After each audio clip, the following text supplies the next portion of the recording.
This is my second time recording this because the first time the camera overheated. I got a new camera and it's good at low light, but unfortunately it takes a lot of processing power and it overheated. So after about 20 minutes, I lost everything. So got to do this over. No problem though. Hopefully this time will end up better anyway. So let me start off by saying that I am so much happier being at Marten, especially this second time around. The first time I kind of had to learn the Marten way. And I tell you, being assigned a truck makes a world of difference. Having a dedicated schedule makes a world of difference. As a matter of fact, the JB Hunt shirts that I got were really nice. So what I've ended up doing is repurposing them. I realized that the logo was perfect. You know, it was a nice little square, you know, rectangular. And so I got a patch of the American flag and I put it over top of it. And my mother-in-law is sewing them on for me. But she's only done 4 of the 7 JB Hunt shirts I have, and covered up the JB Hunt logo with the flag on 4 of the 5 shirts. Hence why it is my Friday and I'm wearing one of my old Schneider shirts, one of the ones I got from you know, my old Schneider days when I was doing that, and you have to have a long sleeve shirt. So there you go. But you know, it was like, I figured that if I ever went back to JB Hunt, they'd probably issue me new shirts anyway. So even though I could just take the patch off and, you know, it's an American flag, so it just covers very, very nicely. And so, anyway, I've been using that and, I like it. It's nice.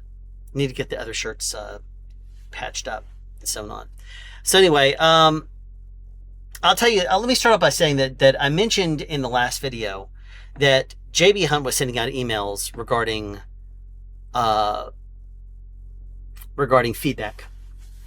And I received one about a week after I left and says, hey, as a JB Hunt employee that's been with us for 180 days, we'd like to get your feedback. Oh boy, did I give them feedback.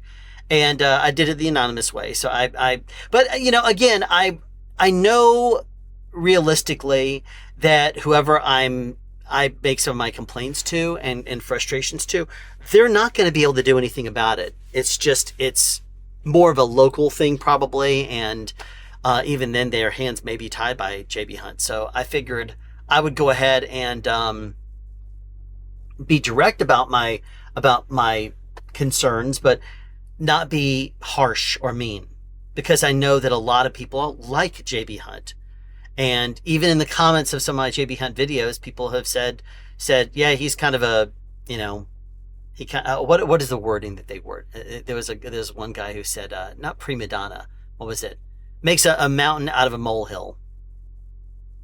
Well, that's fine. But, you know, if you want to believe that, that's perfectly fine. I mean, you're free to have your perspective and interpretation, but the way I look at it is, if I'm out all week, I deserve to be compensated for that. And if I spend a lot of my time frustrated, if I spend a lot of my time not just delayed because of rail delays and stuff like that, even though those are really annoying, when I'm at work, I want to work. And I understand sometimes having some sort of an issue, like currently I'm waiting at a 4 a.m. store, Sam's Club. This is only the second time this has happened since I've been back. And both times it's been because something weird's happened. I'll tell you about that later though. I understand delays. Delays are the nature of trucking. But at the same time, it's a bit annoying when delays are so long. It's just expected to be hours and hours and hours. And you try calling the office, no one answers. You try sending a message, nobody responds. And at Marten, they respond to both messages on the tablet, and when you call, they answer. And sometimes if there's not a whole lot going on, they'll chit chat with you a bit. Kind of like after hours when I would call and reach my manager, I'd sometimes chit chat with him over at JB Hunt. But what I will say is that the feedback, I didn't want to just rip on the company. What I wanted to do is give proactive feedback, because if all you do is rip on something, then it turns out as, oh, this guy's just bitter. And I wanted to give good feedback so that way maybe it could actually help somebody. So the kind of feedback I offered was feedback that was deciding factor stuff that made me not happy. Like, for example, when I would call the office and there would be nobody there. I said the office would be down for extended periods of time and nobody would be there. And, and that kind of feedback, because they'd have so many people there during the day. And I know they were supposed to be redoing the night shift, but at the same time, I was there 5.5 months and nothing changed in that 5.5 months. And part of being in management, I've been in management in the past, part of that is making decisions that aren't necessarily going to be popular, like maybe taking a couple of your day people and saying, I'm sorry, but I would like to get volunteers for people to temporarily take the night shift until we can get until we can get it in order, with a night crew and stuff like that. But they never did. So as far as I'm concerned, it's a bit frustrating, knowing that was the nature of what I was dealing with, and there wasn't anything they were going to do about it. That was the big thing, that the constant delays that didn't need to be there. Oh yeah, we'll send an email to somebody for you. Okay, well, are they in? Oh, I don't know, but there's somebody there. And then I would be waiting for half an hour. Yeah, call us back in half an hour. I'd call back in half an hour. Yeah, call back in another half an hour. Yeah, call back in another hour. We still haven't heard from them. I'll send them another email. Well, look, if they haven't responded to your first email, they're not going to respond to the second email. Just like an elevator is not going to move faster because you press the down or up button another time. It's not going to say, oh, this guy must be in a hurry. I'm going to make sure that I go extra fast for him. They don't do that. Just like emails sent to someone who is not in the office are not going to get responded to any quicker. If they respond to the first one, they're going to say, they may see a second email there and say, oh, I'm going to go down and look at this one too. And then if they look at that one and say, oh, it's the same exact thing, now you've cost them a few seconds, because now they're looking at the first email and saying, oh, well, I see a second one. Then they look at that one and then say, okay. So, and if they respond to the first one with the correct information, and then they look at the second one and say, okay, it's the same exact thing. Some might hit delete. Some might also respond and say, I've already responded to this. Either way, sending 2 emails is probably not going to help. But what do I know? Just a driver. But then after I left the company, after another week or so, I received another survey saying, as someone who has recently left JB Hunt, would you please give us some feedback? And I did the same kind of thing. This time, though, I had a manager reply to me. And the manager basically gave excuses. And both the 2 topics that he responded to, he said the same exact thing. Feel free to give me a call or shoot me an email if you'd like to, if you'd like to discuss this. It's like, look, I'm no longer a member of the company. I gave you feedback, but I don't need to give you a call just so that you could give me the excuses on the phone too. If he gave excuses when I was, and he was fair. I mean, he said, I understand what you're saying, and I understand that must be frustrating, but still, 5.5 months that I was there, nothing changed. And after the 180 day evaluation, in my response, in my post-employment feedback survey, one of the things I did say is part of being in management is making unpopular decisions, like, for example, shifting some of your day people to night people, even temporarily. And he didn't address that one bit. He says, oh, we're trying to get the night shift in order. Well, still, again, make excuses all you want, but that's not it's not going to help anything.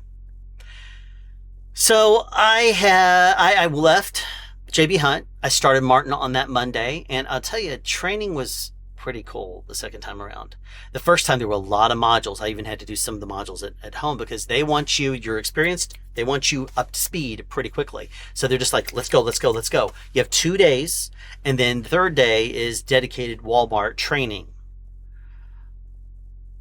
And actually, technically, it wasn't Walmart training. There was another guy that was OTR.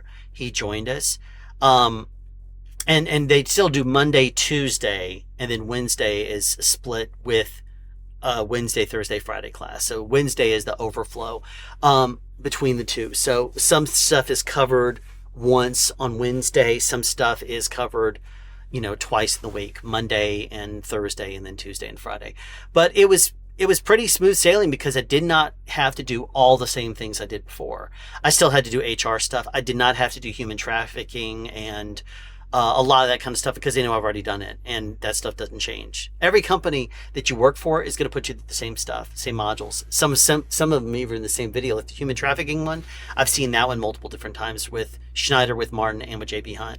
And I understand it's a very serious issue, but I was kind of appreciative of the fact that I did not have to go through all the same things with Martin again. One of the things I did have to do is go back and watch the last year worth of monthly video assessments, and that was fine because that is the most current information. Those are the most current trends and things that the company really wants you to be mindful of. So it went over things like, for example, the red light cameras. And the camera that we have up there is, for example, it's tuned by AI to detect changes of lights if it goes from yellow and then to red, that kind of thing. But here's an update. They now, in training the trainer person who isn't actually a driver anymore. He used to be, but he retired like 2 years ago. So now he just kind of helps by taking us to the physical, and he did our road tests and stuff like that with us. One of the things he said is that not only could you get fired for stoplight or stop sign offenses, but if a light goes yellow and the camera will start recording, if it was deemed that you could have stopped and you didn't, even though the light remained yellow the entire time, you're fired. So even though you don't technically break the law, they are very, very fierce about that. Very, very particular.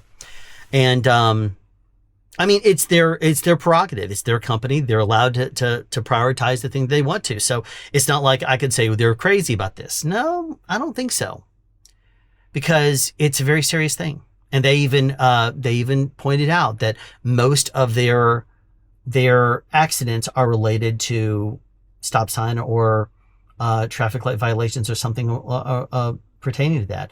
And so if that's the case, I don't blame them one bit for putting new rules into effect that drivers need to be aware of, in order to make them safer. There's a lot of and I'll tell you, it is annoying when you're carrying 40,000+ pounds, or even sometimes in the 30s, and I'm slightly uphill and a light turns green, and I press down the accelerator and I get up to about 8 miles an hour, but all the cars in front of me there's like 4 or 5 cars and they've gone ahead and blasted in front of me. But because I have not gone over that sensor yet, it doesn't know that I'm coming. And so it's like, it's only been green on the left turn arrow or sometimes going straight for a matter of 10 seconds, because the light will go green and first car goes, second, third, fourth. And then if I don't get up there real quick, it's going to say, okay, going to change to yellow. And that means I have to put on the brakes. That means I just was getting up to speed. I was getting to about 10 miles an hour. And because the stupid light changes, I have to put on the brakes because I can actually stop. Sure, I could keep the accelerator on and cross over that line. But then if somebody is looking at that camera and says, you know what, it wouldn't have been very difficult. He had 20 feet and he was going 8 miles an hour, 20 feet and going 10 miles an hour, you could stop. And he didn't. And so is it worth me losing my job over? No. Just like how before I left, and they have now sent out messages saying reminder of, when you hit stop, when you come to a stop, there is a delay. When you come to a complete stop, you could be stopped for 1-2 seconds. And then if you hit the accelerator again, the odometer is still, the speedometer is still on 1 mile per hour. So that was actually one of the things that was kind of cool about training, is going back through it. I said, yeah, I'm a rehire. So I was able to say, okay, this is outdated information. These are modules about OmniTrax, and we're on platform science now. And so I was able to say, yeah, you're not going to run into that. And there was, and it was like, take stickers and put them on the back of the load map. No, don't do that. 2 reasons. Number one is if you put it on the back of the load map, then we're supposed to be taking them. But if you put it on the back of the way we used to do it, they would supply a paper and they would keep the stickers for themselves, the stores. So it's much better for the stores if they're, and some of them still collect stickers just in case as a backup. But most of the time, I mean, every single store scans. And so I said, yeah, there's outdated information here too. And once they realized that I was a rehire, the recruiter would sometimes, not the recruiter, the person who was in charge of training, she was the same person that was before, and she was very, very nice. And when she knew I was a rehire, she remembered me. And so whenever I offered some things, like I said, yeah, that's outdated information. That's outdated, and that is not. It changed while I was here last year. Even the guy that was taking us around for the evaluations and stuff, when he took us outside to show us some things, I was able to say, okay, there's a couple of things you need to be aware of here if you're on the Walmart account, because everybody was except one person was OTR. And so I said, all right, now the Walmart account's a little bit different in this way, in this way, in this way. And then I pointed those things out because I wanted to make sure that it was known that there are differences. Because some things are for Marten OTR, some things are for Walmart dedicated, and their training is very much focused on OTR. So I was able to enlighten some people, answer questions. And they would say, so tell us about this and tell us about that. I was able to fill them in, and that was kind of nice. That was nice to be able to do. I wish somebody would have been able to do that back in the day for me when I first started with Marten. There was a trainer back then. That came out, but he was mostly just telling us the what we needed to know about the account and paperwork and stuff like that. That's really what it was. He didn't really go over the intricacies of the job and how Marten is different from Marten OTR and Marten Walmart and that kind of stuff. Bit different, and it was kind of cool. Now, I was told because I had already worked for the company that I did not have to do a ride along. So the manager said, yeah, you don't need to do a ride along. You know how this account works. And another thing is that because I was told that someone who is a new hire for night driving in like Nebraska or Kansas or something like that, on her first night out, she like flipped a trailer, a Marten trailer. So so the company now requires all new Marten employees to do a weekend day shift first before jumping to night. And I said, y'all going to require me to do that too? And they said, no, you've already done it. I said, I've never been on day shift. When I first started, I started at like, I think 10 or 11 p.m., which had me going the morning, kind of like, when I was at JB Hunt, it would have me driving and going to some of these places in the mornings. But I've never been a dedicated day person. And they said, don't worry about it. You've already driven this account at night. You know how it works. You know where the stores are. I'm like, yeah, I do. And I tell you, it was cool because they were able to, I don't want to say fast track, because Marten didn't really waste time. Like I said, when I first started with Marten, they don't really waste time at all. You have your days, and then they have you do your ride along, and you are kicked out of the nest and figure it out. And it's not a difficult account to understand. It just takes time to understand. Most of it is like 95% of the time, you're going to learn everything you need to know about this job in the first week. That extra 5% you'll pick up along the way. Little bitty things you'll figure out. And there's some things that still I'm figuring out. I learned something earlier today, as a matter of fact. So and it was kind of cool going back to some of my old places, because some of the people are the same people that were there when I was there before. And I can't help it in the back of my mind say, man, you're going to be at Walmart forever. You just love it here, I guess. Because some of the people, just for whatever reason, they just, are still working in the docks. They're still doing the thing. And it was cool because I got to see faces that I knew. And it's funny because I hadn't been there for months. And I don't expect them to say, hey, I know you. And, hey, how you been doing? There was one person, though, who made a reference to other trucking companies that come by. He says, yeah, Marten has their stuff down. And he asked me if I'd ever worked for another trucking company. And I said, well, as a matter of fact, last week I worked for a different one, because I think that was my first or second day back with Marten. I said, as a matter of fact, I hadn't been with Marten for about 5.5 months. I went to another company. He says, that's why I haven't seen you then. I said, yes, that's why. He said, so you liked it better, and so you came back. I said, yes, that is very much true. I personally didn't jive well with that other company, and it wasn't.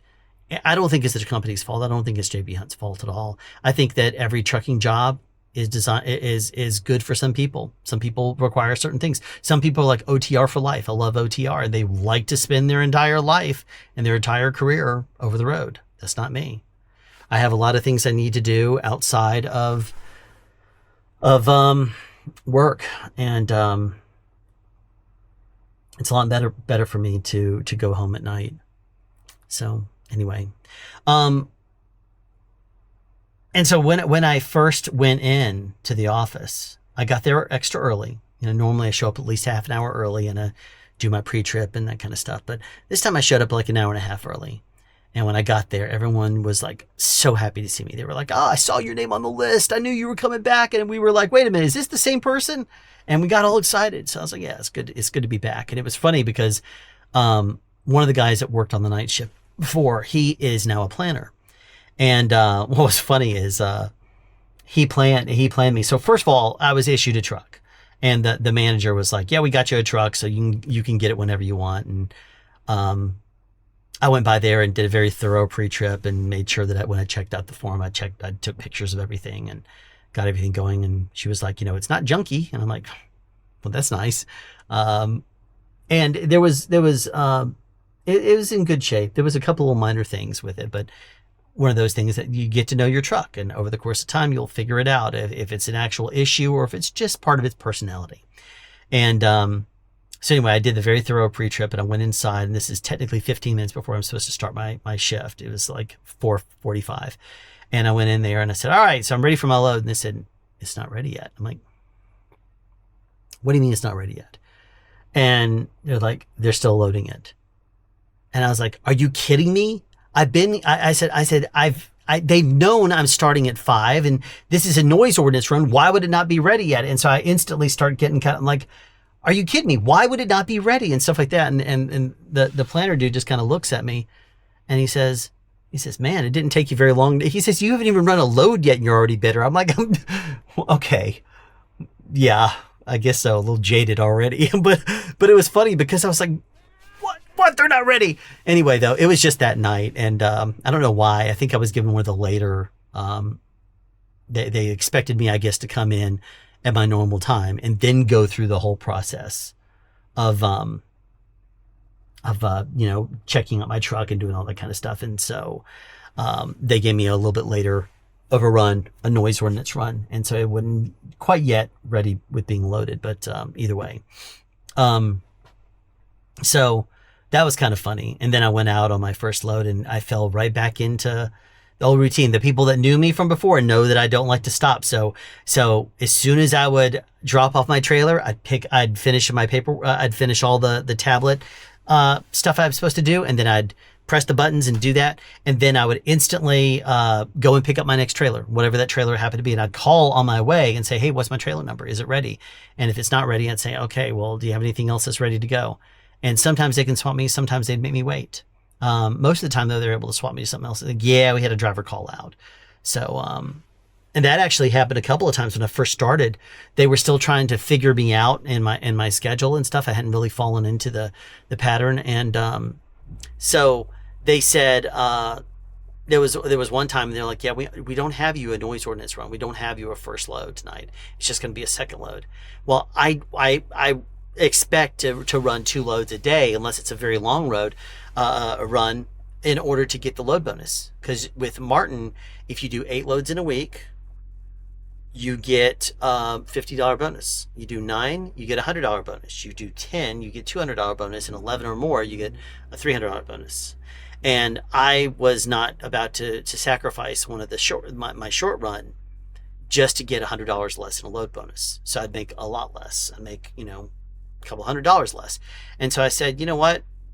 I said, I'm just going to hang out in the office because I knew my next load was a regular time load, so it wasn't going to be ready for a couple hours. I said, you know what? I'm going to hang out in the office, and if something comes up, it comes up, and maybe I can jump on it. And they're like, yeah, you can go back to your truck, and we'll call you. I'm like, no, I'm going to do what I always do. I'm going to sit here and stare at you. And they were just like, that's fine. Well, it took all of 20 minutes before they were trying to reach a driver who just wasn't answering their phone. So they turn and look at me and says, do you want to run a noise run? I was like, already, that's why I'm here. I'm like, I'm already on it. And they said, yeah, we're going to give this to you. So they gave it to me and I was out. So they gave it to somebody else. He wasn't responding to their calls, wasn't on time. So I got the load. Cool. Nice being reliable and being able to do the thing because you're reliable. So that was nice. It's only happened once, but that was enough. Okay, so about the Marten Walmart account, it's the same old, same old. You still show up at 4 a.m. stores. There's still 4 a.m. stores like the one I'm at right now, this Sam's Club. They don't they don't unload you early. There's one truck over there. There's one truck that's waiting in the dock with his lights on over here. So I guess he's asleep waiting for them to open up so that way he can try to get in there. But he's not driving a Walmart trailer, so I should have priority. And I'll make sure that happens. I'll tell you about that tonight later, though. So anyway, yeah, you still have the 4 a.m. crap. You still have the 2 a.m. stores that go for a hard hour lunch at 2 a.m. And so it's always a mad rush to try to get there before 2 a.m. because if it's after 2, some stores go to lunch and they will send the entire store. Some stores will send most employees, but they'll keep 1 or 2 around because they'll abide by the contract. Because remember, Marten's contract that they signed with Walmart says that there's supposed to be someone to receive at any time of the day or night. If they're open at all with employees inside, they're supposed to be available and start unloading us. Some stores ignore this, and I'm sure that Marten and Walmart have bigger fish to fry in their opinions. They say, oh, that's the least of our concerns. Yeah, because it doesn't affect you.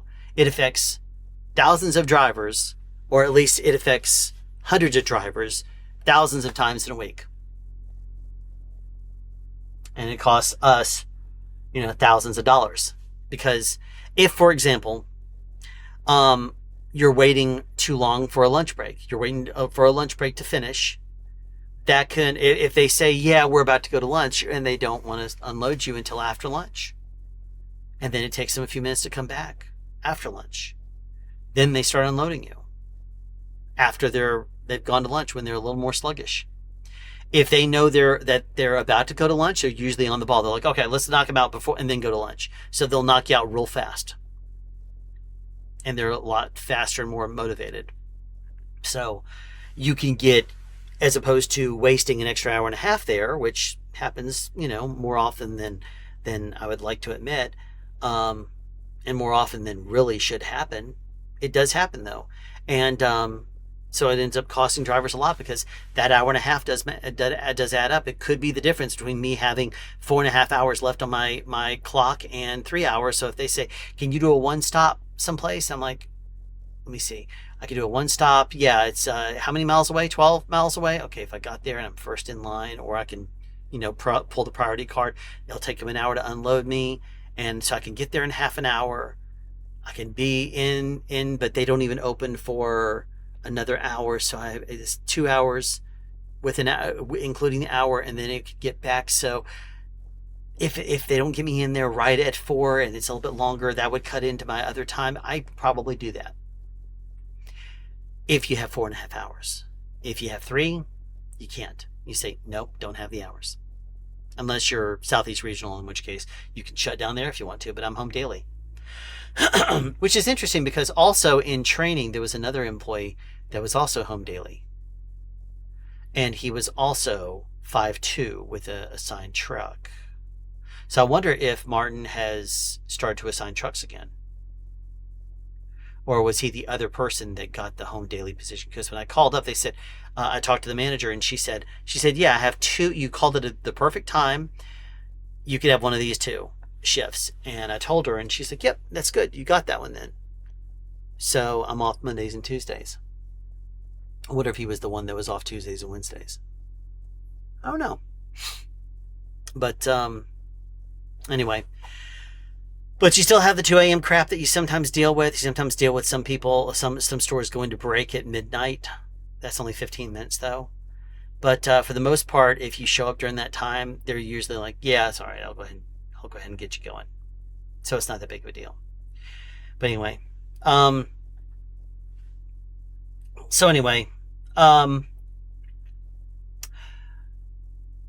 it was my first week, and I mentioned to the manager that hired me back. I mentioned to her that some of the modules and stuff were outdated because she says, "How was training this time going around?" I said, "It's there's some outdated information." She said, "Oh, really?" And I told her about some of the stuff, and she just was like, "Yeah, I see what you're saying." And she says, "Well, how about this paper?" And she gives me a paper, and she says, "This is what we normally give people when they first hit the road, when they join the account." And I looked at it and says, "Well, I'm looking at the word Omnitrax right here. That's outdated." And it was a big chunk of big section. So I go through and I said, "Yeah, there's some of the stuff is accurate. Some of the stuff is outdated. Some of the stuff is, since I even came last year was already outdated because I've never run into this before." And she's like, "Ah." I said, "Do you want me to take this and redo it?"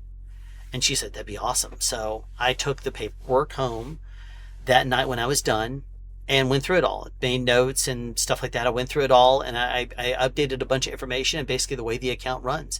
And then I made additional notes later, but then I found out that she had basically forwarded it to one of the planners who said, "Yeah, when I have some free time, I'll go through this document." So I did it that day, expecting maybe they would prioritize it and get it back out there to try to help new drivers urgently. But after about 3 weeks, "Oh yeah, I haven't even looked at that yet." I'm like, okay. So obviously it's not a big priority. Other fish to fry, as they say. So that's fine. At least I wrote the document. I did my part. And I made a couple additional notes. I'll probably go back and make a version 1.1 out of it and resend it to the manager, whatever. But one thing that I did run into in my first few days is stopping. I mentioned stopping, there's still a hard brake critical event. I found that out because, when you stop for a yellow light, sometimes that means you're putting on the brakes a little harder than you would want to. And hard brake critical event happened again the same day because I was driving during rush hour and people kept whipping out in front of me and then putting on their brakes. So I'd have to put on the brakes. This one day was really bad for it. And, so when I went in there to talk to the manager, she was actually there the next day. So she's saying, how are you liking being back? I said, "No, it's fine." I said, "I just want to point out one thing here. I'm getting hard brake critical events." And I said, "I don't know how I've gotten some roll stabilities too." And I'm like, "Why would I have gotten a roll stability for that?" It's probably because I was making a turn at the regular speed, but there was a bump or there was an uphill or something like that because I'm entering a store or something like that. And it freaks out and says, critical event, roll stability. I'm like, there's no roll stability. I would tell you if, especially you who's watching this, I would tell you if there was an issue and I was potentially about to roll the truck, but no truck rolling. But I ended up telling the manager, I said, "I've gotten a couple of hard brake critical events." Didn't have any critical events for the first 2-3 weeks, but then I got 3 hard brake critical events in one day. And it was right after a torrential downpour, and the sensor, I think, was the sensitivity of it changed a little bit. I don't know why that would be, but it changed a little bit. And so I said, "Okay, so just so you know, I don't know if critical events are a big deal." It was with, Schneider, for example. But I said, "I don't know if it's a big deal, but if we're to be reprimanded in any way for hard brake critical events," I said, "Martin's got to pick their battles, because they told us in training that we're expected to stop for a yellow light if there's any way for us to do, even if it means putting on the brakes hard." And so if that's the case, yes, it might end up toppling a pallet or two on the inside of the trailer if that's the case, or if a pallet on the inside was already shifting or something like that, it may cause it to topple over on the one next to it, or something like that. Sometimes the reefer units they drip water, and if that happens to drip and it lands on cardboard, cardboard boxes or something like that, that would soak in, and it would lose its structural stability, and it would cause it to weaken, and it would collapse. So, so I said, Martin's got to pick their battles. And she just kind of looked at me and nodded and said, yeah, I hear you. So I was like, okay, at least I've said my thing. Now, I have received other critical events too, but the big ones are roll stability and hard brake. There was one that I got for maintaining a lane. It was, what do they call it? Lane deviation? Failure to maintain lane critical event or something like that. It was because there was a person that was walking on the side of the road I was on. It was a very narrow road, and it was a 2-lane, so it was very narrow also because it was near the North Georgia mountains, and there was a guy that was walking on the line. And so I went, since it was in the middle of the night, well, not really, it was like dusk, and there was nobody coming in, and as far as the eye could see, I went across the double yellow to give him room. And as soon as I went over the line and then came back over, critical event, lane, I forgot what they called it. Lane something, like failed to maintain lane or something like that. I was like, okay, fair enough. That was intentional though. So if the camera is reviewed by a person, they're going to look at it and say, oh, it was because it was a person there. Anyway though, so that's at least something to be aware of too. Oddly enough, I was pulled into the office to review a video. Not really pulled in. It wasn't like JB Hunt where they say you have a meeting with your manager, you need to look at these videos. It was, I had called because they said I still haven't received my electronic trip confirmation that I need to basically upload my paperwork.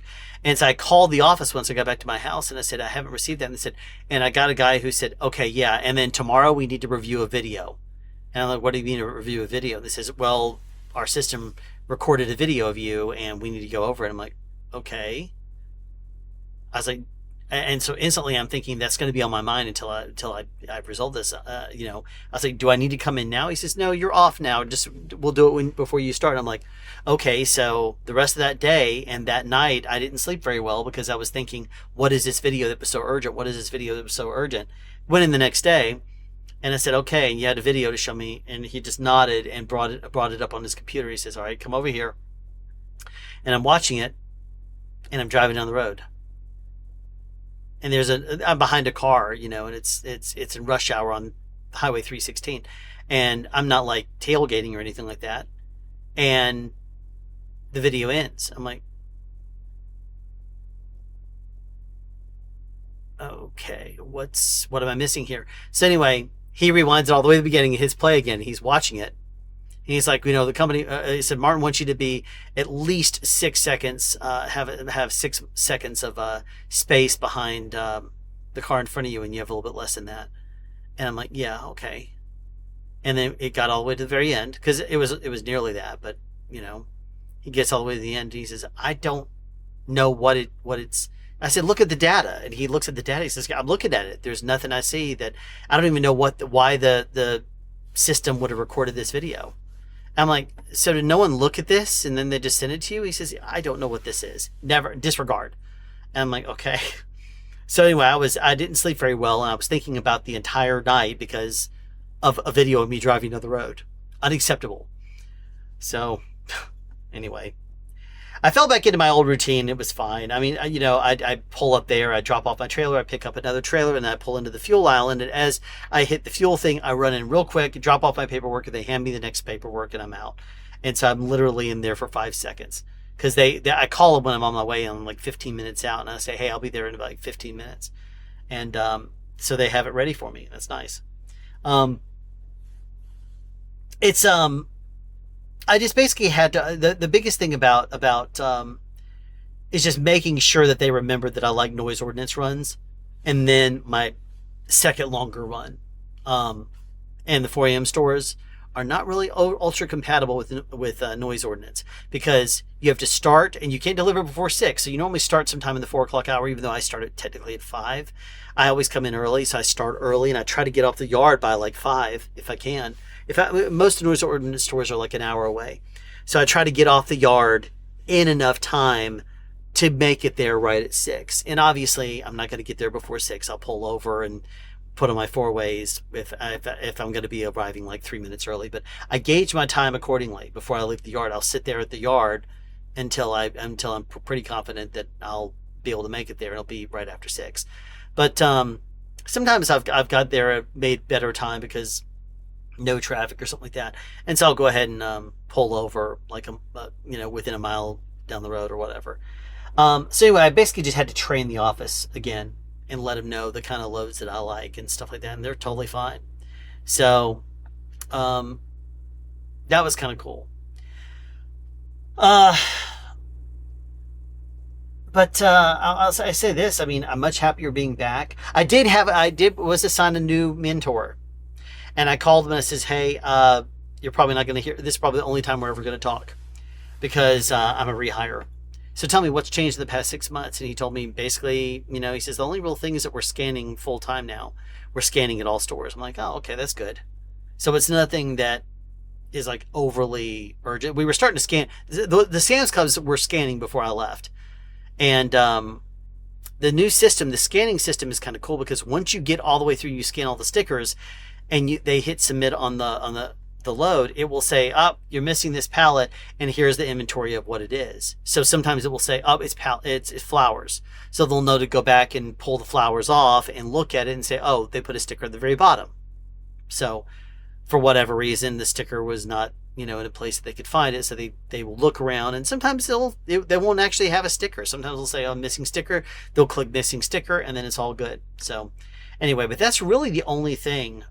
He says that because they're now looking at the device to do more scanning, then the Walmarts are usually on top of their game with regards to knowing when we're going to be arriving. I have not really found that to be the case, at least during the overnight shift, because what I think happens, I have gone to some stores and they say, "Oh, I didn't know you were going to be here. The app told us you were going to be here at 5 a.m. I'm like, 5 a.m.? And then I'll look at my paperwork, and 5 a.m. is the latest that I can deliver by. So I have kind of come to realize that it will not update them and give them an accurate, valid ETA until I depart the previous store, I think is what's going on.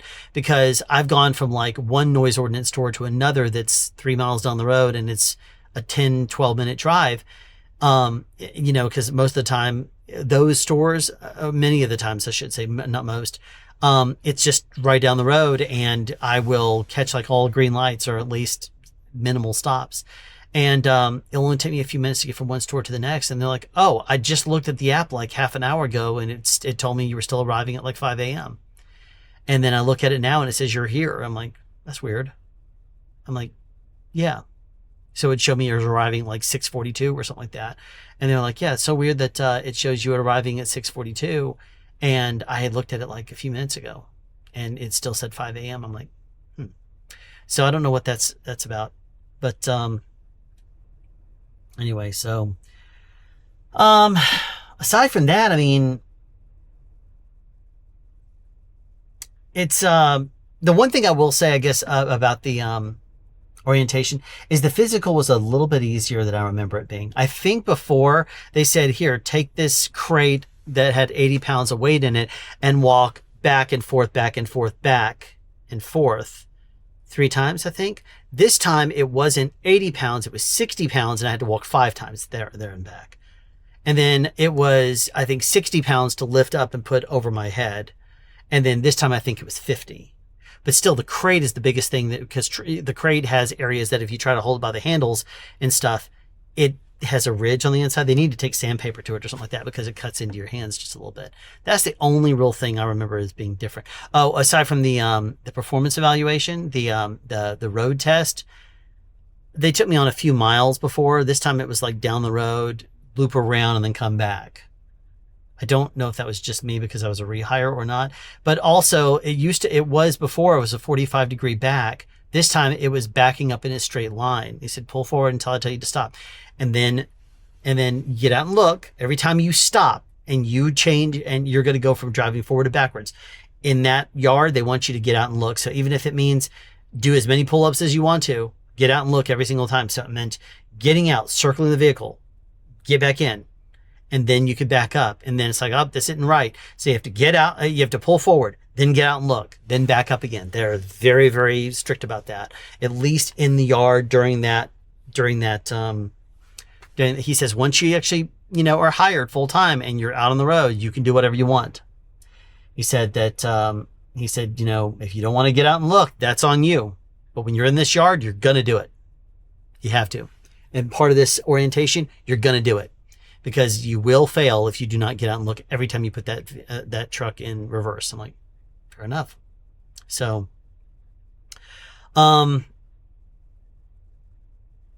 I will say is that not sleeping back there, sleeping in my bed at home, I'm so much better rested. I'm able to actually get an adequate amount of sleep. I'm not trying really hard to sleep 7 hours again. Sometimes I wake up after 4.5 or 5 hours and I'm fully rested and I'm perfectly happy to start my night. And I'm fine. I don't need to rely on caffeine or anything like that to get going. It's just nice. So the trucking delays on the Walmart account are a lot less than they were at JB Hunt. JB Hunt, it would be like, oh, you're going to be waiting for a good hour. Sometimes 2 or 3 or more or 5 plus, But the Walmart account, the longest delays you're going to run into is if you catch them right before they're about to go to lunch and you can't get in that door because they're not checking the door in the back because they're about to log out for lunch. And then you happen to get there and they're like, oh, we just clocked out for lunch. Sorry. Then you end up waiting around. That's the biggest delay. Oh, had a fun thing happen one day. There's something to be aware of because the temperatures are starting to get hotter. I checked the reefer, 3-zone reefer. Everything was fine. I went and fueled up. Everything was fine. I went up to the security gate and the person just shook her head at me. I'm like, what? And she's like, temps are too high. They got to wait for them to come down. I'm like, what? They were fine just 5 minutes ago. So I get out there and look. It's gone into defrost, which means one of the zones was starting to defrost. And so it turned on the heat and it has to blast the heat until it gets up to 80 degrees until that zone. And it's thawed off all the snow and the ice. And then finally it's going to drop again. And so as soon as it started doing that, I'm like, all right, I'm going to see if I can go back to the maintenance area. So I loop around there, do a U-turn at the gate, not at the, on the road. And I get back there and I say, is there anything we can do to stop this thing? Because I got all the way up there and then it jumps into defrost. And the guy says, no, it's going to take up to 45 minutes to do, depending on how bad it is. And I said, up to 45 minutes? I got to get on the road. He's like, yeah, it happens. Sorry. And so I was sitting there just with my arms folded watching it. And it got up to 88 degrees before the temperature started dropping again. I'm like, so anyway. And I was so hoping it just defrosted the one zone. I was like, if you're going to defrost the whole thing. Because I would hate to get all the way up to the front only for it to go to defrost on one of the other zones. Anyway, so another thing I will point out is that since their associates are using their phones, I believe, to scan, sometimes in the overnight shift, they're using their AirPods or their headphones or whatever else because they're allowed to use that while they're stocking. And they won't be paying attention. All of a sudden, their phone is on 2%. And they're like, I'm supposed to be scanning. Let me find someone else who can come back here and scan because my phone's on 2%. It's not gonna let me use the camera to. I'm like, how could you be on 2%? How could you be happy with your phone on no battery? So crazy. Anyway. Another thing I've noticed is that some of these locations are starting to put dairy, which, frozen has to be delivered. You set the reefer for -20 and then dairy is at 32. Meat is at 32. Produce is at 40 degrees. These are all Fahrenheit. And there's a couple of times I've run into this where they have put dairy in the same zone as produce. And I thought that'd be an FDA violation. But when I inquired about that, they said, no, we're allowed to do that because they're wrapped up in plastic and they're in their own individual containers. Otherwise, I'm like, okay, well, obviously, something that I don't. Anyway, so that's fine, I guess. I'm sure that Walmart wouldn't allow that to happen if it wasn't approved or allowed for whatever reason, because it's too big of a company for them to have some sort of FDA violation. Huh. I had one time that I was supposed to go to a 4 a.m. Sam's Club store, and I had one pallet. I went through the North Georgia mountains. It was 4 stops, and then there's one pallet to drop off at a store. And I was the first in the yard. I was the first in the docks, and I got all the way up there, and I rang the doorbell. Nobody answered, and finally at like 4:20, the guy opened up, and I said, I have one pallet of produce. I said, that's all. And he's like, okay. And he let me come right in there. He had already had the back opened up. So I basically said, you want to break the seal? He says, no, you do it. I opened up the back, and I had already, at the previous location that I was at, I already put the pallet strapped to the side of the trailer, because it was not even a full size height pallet. It was like a half size. So it was like up to my chest. And I had strapped it to the side at the very, very back. So that way, sometimes the employees will, if there was somebody else in the dock, I could pull up to the side once they open and say, hey, can you just come and grab this real quick? Anyway, so it was strapped all the way to the very, very back. And so the guy came, as soon as I opened up the back, he just looks at it and says, oh yeah, you don't even need to pull out the dock leveler. And he just pulls right over there, hooks it, pulls it back, and says, and just does this number. I hand him my paperwork, and then he goes in the office. He photocopies it after signing it, and he gives it to me, and I literally look at it, and I was inside that building for 5 minutes, because when he let me in, he let me right on through there. I tossed the thing up, he hooked it, did the thing. So literally I was in the office for 5 minutes. I was like, 5 minutes. I was like, that is awesome. If only I didn't have to wait here an hour and a half to get to that one thing. Just like last year, there was one time I had a triple load. And that happened to be last week. I was told we're giving you a noise ordinance, and then we're having to give either one slightly longer or two slightly shorter loads. And so we gave you a noise ordinance, and then we gave you one that's like 150 miles. And I'm like, okay, but I was still done. I was done with that and back at the office by like just after midnight. And I was like, I'm done. So, and they're like, okay, well, what time should we put you in for? I'm like, hold on a second. I got a question for you. Is there anything else I can do? Is there a third run I can do? Did you have somebody call out, or is there? And they said, the only things we have right now, well, wait a minute. And then they looked at it and said, we have a 2-stop that are both Walmarts. I'm like, I can do that. Because both of those, I said, where are they? And they said, and they said, like Gainesville and Oakwood. And I'm like, yeah, I can do that. So at the very least, it's like an hour away for Gainesville, and then it's another 10 minutes away for Oakwood. So I was able to get to both of those stores. I got to Gainesville, I think it was right before their lunchtime. And then I made it to Oakwood, but they didn't actually take a lunch break. So he said, yeah, go ahead. I got you. So he unloads me, and I was out of there. I was so happy. And so that means that for the second time, I had done 11 loads in a 5-day week. And this is the first time that they'd all fall within the same pay period. So I got the $300 load bonus, which was nice.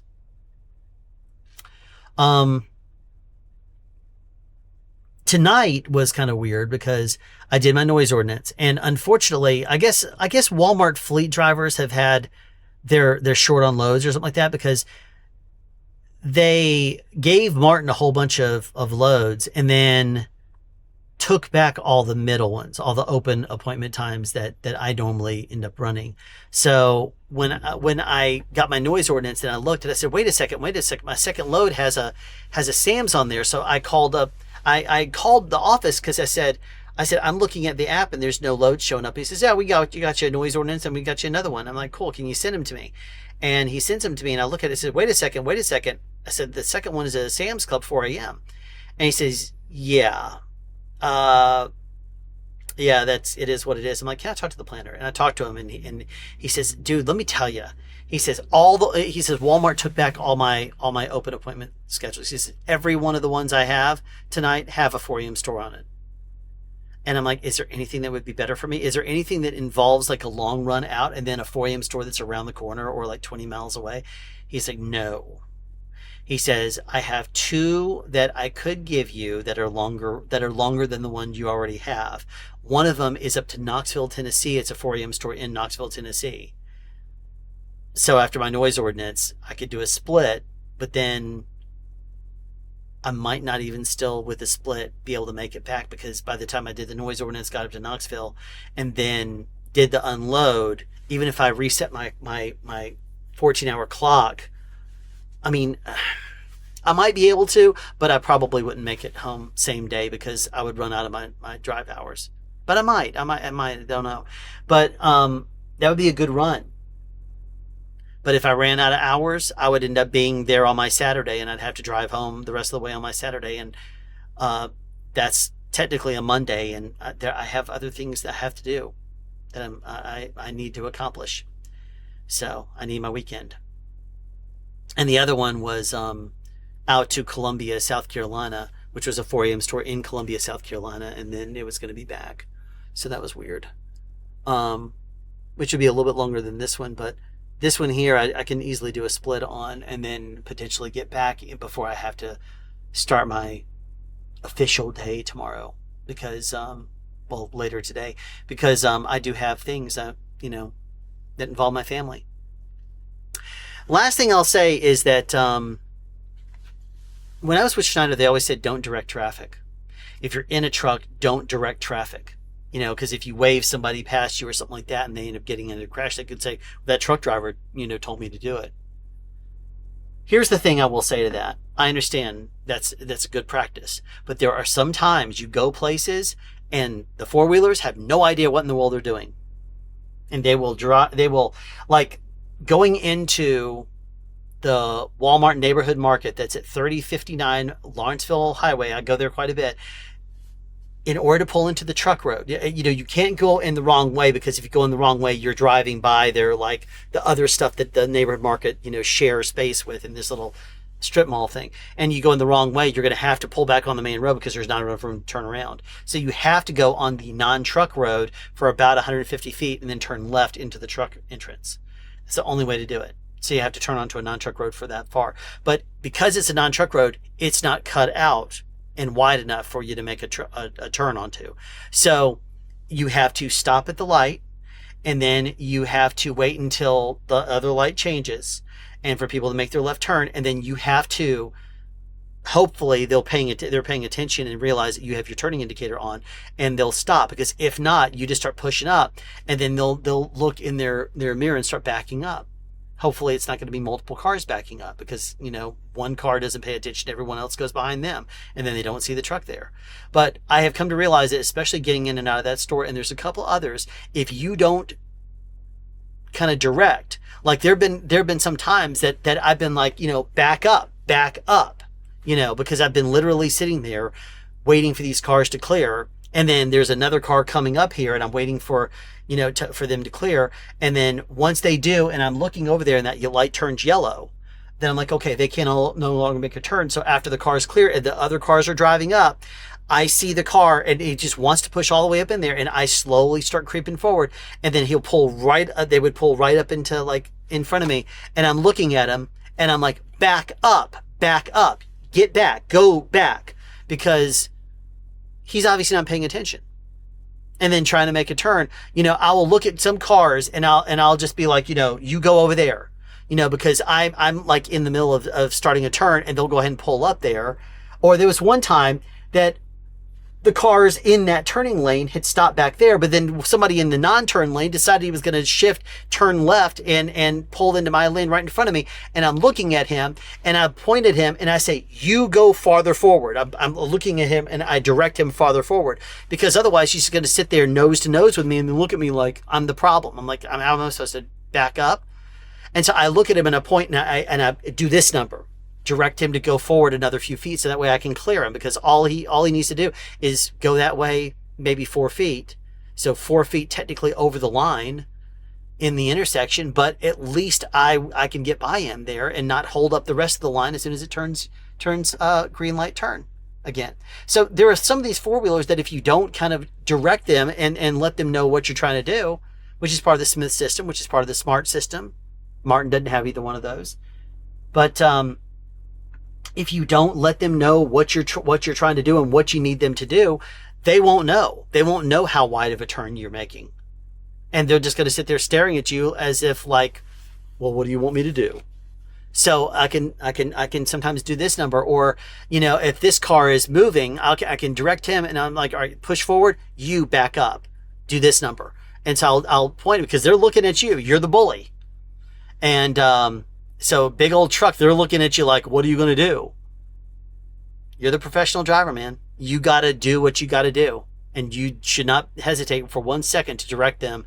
I mean, you can't obviously direct them and say, go make this turn. You're not a police officer telling them to turn left on a red or something like that.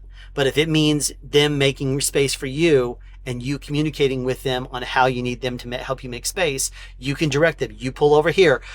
You go over here, or go ahead and pull up. Go ahead and pull up. Go ahead and pull up. Now you can go, and now I have room to make my turn, something like that. So anyway, that's that.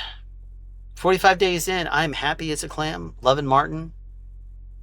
It makes a world of difference when you have a dedicated schedule and you're out working weekends every weekend. You get that premium pay. It's nice. I'm happy. So there you go. Thanks for watching.